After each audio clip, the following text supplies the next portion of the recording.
Wash machine ഉപയോഗിക്കുന്ന പല ആളുകൾക്കും ഉണ്ടാകുന്നൊരു ബുദ്ധിമുട്ടാണ്, വെള്ളം പുറത്തേക്ക് പൊക്കോണ്ടിരിക്കും, അതല്ലെങ്കിൽ വെള്ളം അകത്ത് കെട്ടിക്കിടക്കും.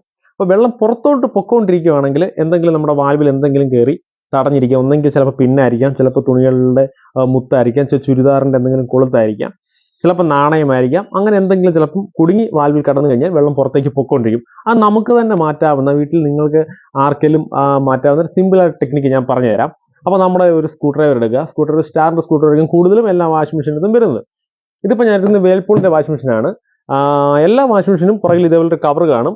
അപ്പം ഈ കവറിന് ഇതേപോലെ എല്ലാ സൈഡിലും ഓരോ സ്ക്രൂകൾ കാണും. അപ്പോൾ നമ്മൾ സ്ക്രൂ ഇളക്കുക. ഞാനിപ്പോൾ സ്ക്രൂ ഇളക്കി വെച്ചിരിക്കുകയാണ് പെട്ടെന്നുള്ള ഇതിന് വേണ്ടിയിട്ട്. അപ്പോൾ സ്ക്രൂ ഇളക്കി വെച്ചിരിക്കുക. അപ്പം സ്ക്രൂ ഇളക്കിയതിന് ശേഷം നമ്മൾ ഈ കവർ നമ്മൾ ഇളക്കിയെടുക്കുക. കവർ ഇളക്കിയെടുക്കുമ്പോൾ ഒരു പ്രത്യേകം ശ്രദ്ധിക്കണം. പഴയ മോഡലൊക്കെ ആണെങ്കിൽ, ഒത്തിരി നാൾ പഴക്കമുള്ളതൊക്കെ ആണെങ്കിൽ ചിലപ്പോൾ ഇളക്കുമ്പോൾ പൊട്ടിപ്പോകും. അതുകൊണ്ട് സൂക്ഷിച്ച് ഇളക്കാവും. ഇപ്പോൾ വലിയ പഴക്കമില്ലാത്തൊരു മെഷീൻ ആയതുകൊണ്ട് ഞാൻ സിമ്പിളായിട്ട് ഇളക്കി ഇങ്ങെടുത്തു എന്നുള്ളതേ ഉള്ളൂ. അപ്പോൾ അതിനുശേഷം വെള്ളം പോകുന്നത്, നമ്മൾ വെള്ളം തുറന്നു വിടുന്നതും ഈ ഇവിടുത്തെ സെലക്ടർ സ്വിച്ചിൽ നിന്ന് വരുന്ന ഒരു ചെറിയൊരു കേബിളുണ്ട്, ചെറിയൊരു വള്ളിയുണ്ട്. ഈ പ്ലാസ്റ്റിക്കിൻ്റെ പോലെ ഇരിക്കുന്ന വള്ളിയിലാണ് നമ്മളിത് മൂവ് ചെയ്യുന്ന സമയത്ത് ഇത് അങ്ങോട്ടും ഇങ്ങോട്ടും മുകളിലോട്ട് പൊങ്ങുകയും താഴുകയും ചെയ്യും. അപ്പം ഇത് മുകളിലോട്ട് പോകുന്ന സമയത്താണ് വെള്ളം എല്ലാം പുറത്തേക്ക് പോകുന്നത്. മുകളിലോട്ട് നമ്മൾ പിടിച്ചതിന് ശേഷം വെള്ളം പുറത്തോട്ട് പോകുന്നില്ലെങ്കിൽ എന്തെങ്കിലും അടഞ്ഞിരിക്കുന്നതായിരിക്കാം കൂടുതലുമായിട്ടുള്ള കംപ്ലൈൻറ്റ്.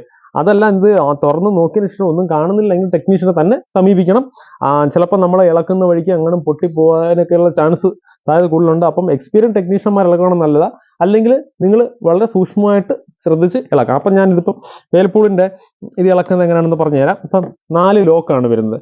4 ലോക്ക് ഈ താഴ്ഭാഗത്ത് വരുമ്പോഴത്തേന് ഇത് ഇളക്കുന്ന പറയുമ്പോൾ മൈനസിൻ്റെ സ്ക്രൂ ഡ്രൈവർ നമ്മൾ എടുക്കുക. എടുത്തതിന് ശേഷം നമ്മൾ ചെറുതായിട്ട് ഇവിടെ ഒരു അടിയിലോട്ടൊന്ന് ലോക്കിങ് നിന്ന് എല്ലാത്തിൻ്റെ ഒന്ന് ചെറുതായിട്ടൊന്ന് തെള്ളി കൊടുക്കുക. അതിനുശേഷം നമുക്ക് കൈകൊണ്ട് തന്നെ ഈ ലോക്ക് ഇങ്ങനെ എടുക്കുക മാറ്റുമ്പോഴത്തേന് ഇതുപോലെ ഒരു സംഗതി കാണാം. അത് നമ്മൾ പൊക്കി എടുക്കുമ്പോഴത്തേന് ഒന്നെങ്കിൽ ഇതിനകത്ത് എവിടെയെങ്കിലും ഒരു നാണയം എന്തെങ്കിലും അഴുക്ക് കയറി അടഞ്ഞിരിക്കാൻ സാധ്യതയുണ്ട്. അതും അല്ലെങ്കിൽ ഈ ബെല്ലോസിനകത്ത് എന്തെങ്കിലും കയറി പിന്നെ ചിലപ്പോൾ പിന്നായിരിക്കാം, ചിലപ്പം അങ്ങനെ എന്തെങ്കിലും മുറുകിയിരിക്കാനും സാധ്യതയുണ്ട്. അങ്ങനെ വരുമ്പോൾ വെള്ളം പുറത്തേക്ക് പോകും. ചിലപ്പോൾ ഇതിനകത്ത് അഴുക്ക് കയറി അടഞ്ഞിരിക്കുകയാണെങ്കിൽ വെള്ളം എല്ലാം കെട്ടിക്കിടക്കുന്നുണ്ട്. അപ്പം നിങ്ങളിങ്ങനെ എടുത്തതിന് ശേഷം ഈ ഭാഗം നല്ലപോലെ ക്ലീൻ ചെയ്യുക. അല്ലെങ്കിൽ എന്തെങ്കിലും കിടപ്പുണ്ട് കൈകൊണ്ട് എടുത്ത് കളഞ്ഞതിന് ശേഷം തിരിച്ചതിൽ സെറ്റ് ചെയ്യുക. അപ്പം വെള്ളം കുറേശ്ശെ ഒന്നുമില്ല എങ്കിലും വെള്ളം പുറത്തോട്ട് പൊക്കോണ്ടിരിക്കുകയാണെങ്കിൽ ഇത് നമ്മൾ ഈ സ്പ്രിങ് ഒന്ന് വലിച്ചിടുക. ഇത് സ്പ്രിങ് നമുക്ക് മേളിൽ കൂടെ ഊരിയെടുക്കാൻ പറ്റും. അത് നിങ്ങൾക്ക് കാണാൻ സാധിക്കും. സ്പ്രിങ് നല്ലപോലെ വലിക്കുക. അതിനുശേഷം നമ്മൾ ഇതൊക്കെ ഇതിലേക്ക് വെച്ചങ്ങ് പ്രസ് ചെയ്യുക. പ്രസ് ചെയ്യുമ്പോൾ നമ്മൾ ശ്രദ്ധിക്കേണ്ട ഒരു കാര്യമുണ്ട്. ഇത് നോക്കി സൂക്ഷിച്ചേ ചെയ്യാവൂ. അടയ്ക്കും ഇങ്ങനെ. ഇപ്പം സംഗതി കഴിഞ്ഞു. ഇതിനുശേഷം നമ്മൾ കവറിട്ട് അടച്ചു വെക്കുക. ഓക്കെ, ഇത്രയേ ഉള്ളൂ. വളരെ സിമ്പിളായിട്ട് നമുക്ക് ഈ പ്രശ്നം പരിഹരിക്കാൻ പറ്റും. അപ്പം ഇങ്ങനെയുള്ള ബുദ്ധിമുട്ടുണ്ടെങ്കിൽ നിങ്ങൾ ഇതേപോലെ ചെയ്ത് നോക്കുക. പ്രത്യേകം ശ്രദ്ധിക്കണം. കവർ ഇളക്കുമ്പോൾ നിങ്ങൾ ശ്രദ്ധിക്കണം. ചില പൊട്ടിപ്പോവാതെ ഇളക്കണം. ചിലതിൻ്റെ കവർ എന്ന് പറയുമ്പോൾ ഒരു അലങ്ക് മാതിരി ഇരിക്കുന്നത് നമ്മൾ കൈകൊണ്ട് വലിച്ചു കഴിഞ്ഞാൽ പൊട്ടിയെങ്കിൽ പോകും. ചിലത് സ്ക്രൂ ഇളക്കാൻ പറ്റാതെ വരും. അങ്ങനെ വരുമ്പോഴത്തേന് തട്ടി പൊട്ടിക്കുകയൊന്നും ചെയ്യരുത്. ടെക്നീഷ്യൻ തന്നെ വിളിച്ച് കാര്യം സെറ്റ് ചെയ്യണം. ഇത് നിങ്ങൾക്ക് അത്യാവശ്യം ടെക്നിക്കൽ മൈൻഡ് ഉള്ളവർക്ക് ചെയ്യാൻ പറ്റുന്നൊരു കാര്യമാണ്. Okay, thank you. അപ്പോൾ അടുത്ത വീഡിയോ ആയിട്ട് വീണ്ടും വരും.